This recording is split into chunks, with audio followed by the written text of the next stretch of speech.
Ikhomferensi yaqobe iminyaka le ithome ukubanjwe eminyakeni emihlanu edluleko lapha Urhulumende nababelani abahlukahlukeneko beninaga ze-Afrika pha kunye nezinye inaga zephasi lonke bahlanganyele khona beza namahlelo ahlukahlukeneko wokuhlangula abantwana abangaphasi kweminyaka yobudala ezihlakalweni ezifana nokusetshenziswa ngokomseme, ukukhuthisa kwabantwana kunye nokusetshenziswa kwabo emisebenzini emikhulu ukube kanti bangaphasi kweminyaka yobudala.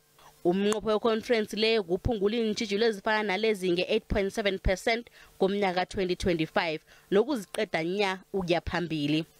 Uhlala wo-8.7 uthi umraro lo ungewomuntu wonke kungakho kuhlanganyela ababelani abaningi kangaka ekulwisaneni nomraro lo.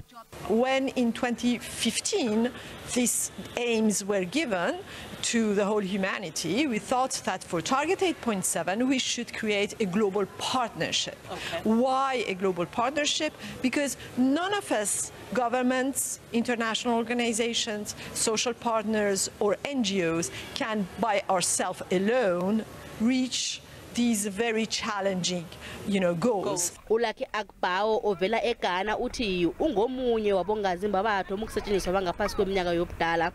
Akbawo uthi yena wathoma ukusebenza naka neminyaka emine kwaphela wathoma ngokuthi imfesi kanti uthi okubhlungu ukuthi waphezwe wabula amanzi ngombana wawela ngemanzini lapho bathiya khona imfesi apho. Njenganje uthi ungenele iConferensi le ukufundisa isitshaba kunye nokuhlangula abantwana abangaphasi kweminyaka yobudala. In 2001, when I was 4 years old, my mother, because the livelihood wasn't that fine, she gave me out to her uncle, and he took me to a very remote village called Akosombo, a fish farming community, where I was introduced into fish farming.